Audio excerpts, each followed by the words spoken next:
ગુજરાતના રાજકારણમાં છેલ્લા લાંબા સમયથી આમ આદમી પાર્ટી અને કોંગ્રેસને લઈ અને અનેક ચર્ચાઓ છે અને આ ચર્ચાઓની વચ્ચે હવે કોંગ્રેસ અને આમ આદમી પાર્ટી વચ્ચે મોરો જામ્યો છે અને સમગ્ર બાબતે હવે કોણે કોને શું ચેલેન્જ આપી સમગ્ર બાબતે વિગતે ચર્ચા કરીશું। નમસ્કાર, હું છું ઉજ્જવલ અને આપ જોઈ રહ્યા છો નિર્ભય ન્યૂઝ। પ્રવીણ રામ છેલ્લા લાંબા સમયથી ઘેડ બચાવ પદયાત્રા કરી રહ્યા છે અને ઘેડના પ્રશ્નો ઉઠાવી રહ્યા છે અને જનસભા દરમિયાન ગોપાલ ઇટાલિયા તેમની સાથે જોડાયા હતા અને ગોપાલ ઇટાલિયાની ચાલુ સભામાં એક ખેડૂતે ગોપાલ ઇટાલિયાને પ્રશ્ન પૂછ્યો અને તેના જવાબમાં ગોપાલ ઇટાલિયાને પ્રવીણ રામે ઉડાવ જવાબ આપ્યા અને કહ્યું કે તમને કોણે મોકલ્યા છે, તમને 5-5 હજાર રૂપિયા પ્રશ્નો પૂછવા માટે આપવામાં આવે છે, એવા જવાબ આપતા હવે આ મામલો ગરમાયો છે અને ત્યારબાદ એ ખેડૂતના કોંગ્રેસના નેતાઓ પાલ આંબલિયા અને જિગ્નેશ મેવાણી સાથે ફોટો પણ વાયરલ થયા હતા અને તેના બાદ ક્યાંક ને ક્યાંક ચર્ચાઓએ જોર પકડ્યું છે કે આમને કોંગ્રેસે મોકલ્યા છે અને હવે આ મામલો ગરમાયો છે અને કોંગ્રેસના લાલજી દેસાઈ સામે આવ્યા છે અને ગોપાલ ઇટાલિયા વિશે વાત કહી છે અને ગોપાલ ઇટાલિયાને કહી દીધું છે કે ગોપાલ ઇટાલિયા, વિધાનસભા પહેલા તમારા શબ્દો અલગ હતા અને હવે તમારા શબ્દો બદલાઈ ગયા છે। તમને એ લોકો ધારાસભ્ય બનાવીને લાવ્યા છે એટલે તમને પ્રશ્નો પૂછશે, તમારે પ્રશ્નોના જવાબ પણ આપવા પડશે। તમે કોઈ સાહેબ નથી, તમે જનતા માટે આવ્યા છો અને તમે જનતાના ગુલામ છો। તમારે એમને જવાબ આપવો પડશે, એમની વાતે વાતચીત કરવી પડશે અને હવે આ મામલો ગરમાયો છે। વધુમાં લાલજી દેસાઈએ શું કહ્યું, સૌપ્રથમ એ સાંભળીએ। આજકાલ ભાઈ પ્રવીણભાઈ અને ગોપાલભાઈ ને લોકો ફિલ્ડમાં નીકળ્યા છે, સારી વાત છે। લોકોની વચ્ચે જવું એ ઉત્તમ છે, કારણ કે મારો વર્ષોનો અનુભવ છે। 37 વર્ષથી હું લોકોની વચ્ચે આદિવાસી વિસ્તારમાં 6 વર્ષ રહ્યો છું, સુરેન્દ્રનગર જિલ્લાના સાયલા ચોટીલામાં 13 વર્ષ રહ્યો છું, કચ્છમાં 2 વર્ષ રહ્યો છું, ભાવનગરમાં રહ્યો છું, ખૂબ બધા વિસ્તારોમાં, એટલે ઉત્તર ગુજરાતમાં, મધ્ય ગુજરાતમાં। તો એનાથી લોકો માટેની સમજ આપણી બને, પણ સમજ હોવી એ એક વાત છે ને સંવેદના હોવી એ બીજી વાત છે। ગોપાલભાઈ જ્યાં સુધી વિધાનસભામાં ચૂંટાઈને નહોતા આવ્યા ત્યાં સુધીની એમની ભાષા જુદી હતી અને વિધાનસભામાં ચૂંટાઈને આવ્યા પછી ભાષા બદલાણી છે। અમુક પાર્ટીના કાર્યકર્તાઓ પણ, હું એવું માનું છું કે આમાં બહુ ધૈર્ય જોઈએ। લોકો તમને, એટલે હું કોઈ પણ ધારાસભ્ય ચૂંટાઈને આવે, ભાજપના હોય, કોંગ્રેસના હોય, આમ આદમી પાર્ટીના હોય, તમે જ્યારે જનતાના પ્રતિનિધિ છો ત્યારે જનતા તમને સવાલ પૂછશે। આપણા દેશનું આ બંધારણ જે છે એની સૌથી સુંદરતા કોઈ હોય તો એ છે બંધારણના એ 10 પાસાઓ જે તમારે સમજવા પડશે। આ બંધારણ શું કહે છે? આપણા દેશના બંધારણની પ્રસ્તાવનામાં જે લખ્યું છે, ગોપાલભાઈએ સૌથી પહેલું જે મને લાગે છે કે ભૂલ કરી ગયા કહેવાય, કદાચ ઉતાવળ કહેવાય અને આ એમની અપરિપક્વતા કહેવાય। હું વધારે અપેક્ષા રાખું છું એમની પાસે। રાજનીતિમાં એવું બની શકે કે આપણે અલગ અલગ રાજનૈતિક પાર્ટીઓમાં હોઈએ, આપણે અલગ અલગ વિચારધારાઓમાં પણ હોઈએ, પણ બધાની વચ્ચે પણ જે ભારતીય જનતા પાર્ટી કરે છે એ દિશામાં અથવા એ રસ્તે આપણે જવાથી અંતે બહુ નુકસાન થાય। એટલે હું અહીંયા બિલકુલ ગોપાલભાઈનો વિરોધ કરવા માટે કે પછી આમ આદમી પાર્ટીના વિરોધ માટે કે એના માટે નથી કહેતો, પણ ભારતીય જનતા પાર્ટીએ જે રીતે ગુજરાતના લોકોના બંધારણીય હકો છીનવ્યા છે, એ જ ઇવન માનો કે કોંગ્રેસના કોઈ નેતા પણ આવું કરે તો હું ત્યારે એને પણ ટોકું છું, એમ તમને પણ ટોકીશ કે ભાઈ કઈ પાર્ટીનો કાર્યકર પૂછે છે સવાલ કે નથી પૂછતો એ સવાલ નથી।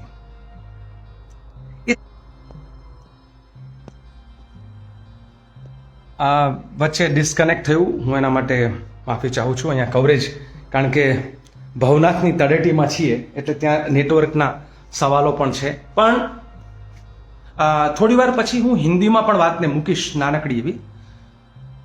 આપણે ભારતના લોકો એ સ્વાધીન એટલે સોવરેન, આપણે સ્વાધીનતાની વાત કરીએ છીએ તો સવાલ પૂછવો એ સ્વાધીનતામાં આવે।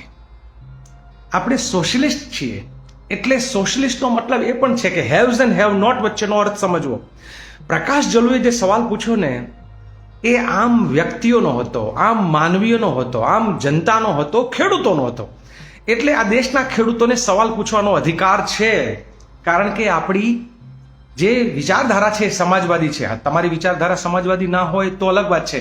એક હોય છે સામ્રાજ્યવાદી, જે ભાજપી છે, જે સંઘી છે એ સામ્રાજ્યવાદી છે, બાકી બધી મોટાભાગની પાર્ટીઓ જે છે એનો અપ્રોચ સમાજવાદી। તો સમાજવાદી વાતમાં એ જે છે એ ગરીબી દૂર કરવી, એની પીડાઓ દૂર કરવી, એ આખી વાત આવે।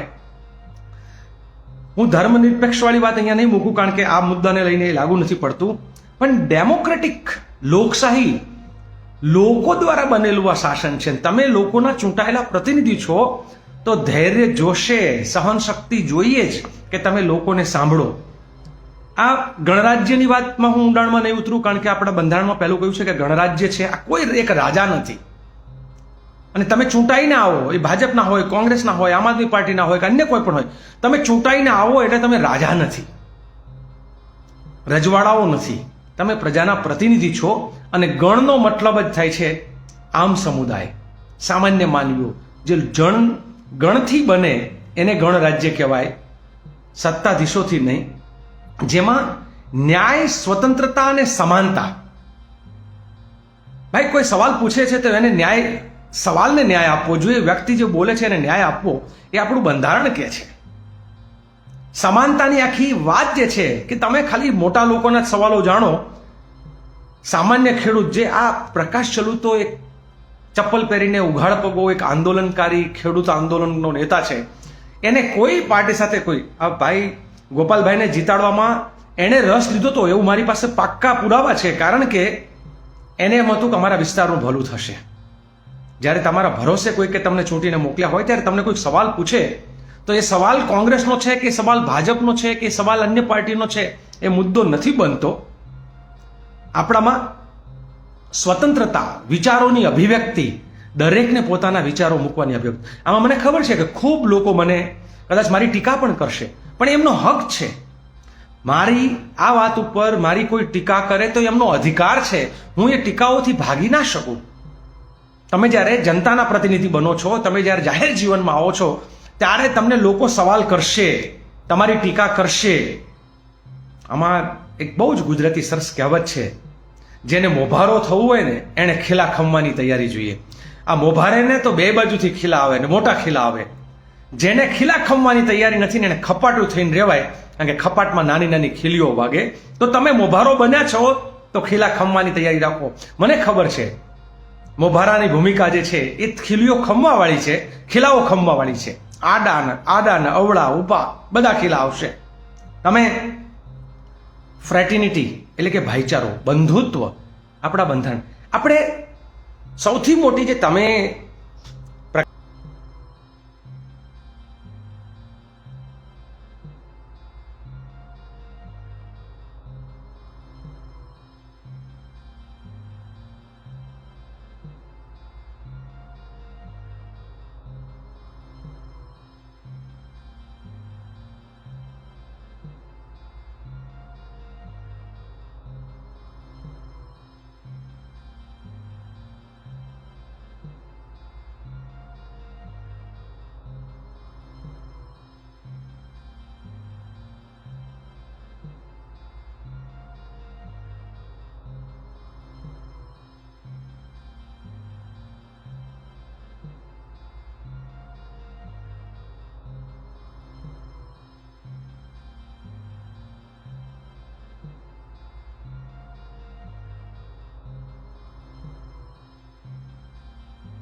ગુજરાતના રાજકારણમાં છેલ્લા લાંબા સમયથી આમ આદમી પાર્ટી અને કોંગ્રેસને લઈ અને અનેક પ્રશ્નો પણ ઉઠી રહ્યા છે. કેજરીવાલ દ્વારા અને અનેક આમ આદમી પાર્ટીના નેતાઓ દ્વારા પણ કહેવામાં આવ્યું છે કે અમારો કોંગ્રેસ સાથે કોઈ સંબંધ નથી, અને ત્યારબાદ ચર્ચાઓએ વેગ પકડ્યો હતો અને હવે કોંગ્રેસ અને આમ આદમી પાર્ટી વચ્ચે મોરે જામ્યો છે. સમગ્ર બાબતે આપનું શું અભિપ્રાય છે અમને કમેન્ટ કરી જરૂર જણાવશો. અમારી ચેનલ નિર્ભય ન્યૂઝને લાઇક, શેર, સબસ્ક્રાઇબ કરવાનું ભૂલશો નહીં.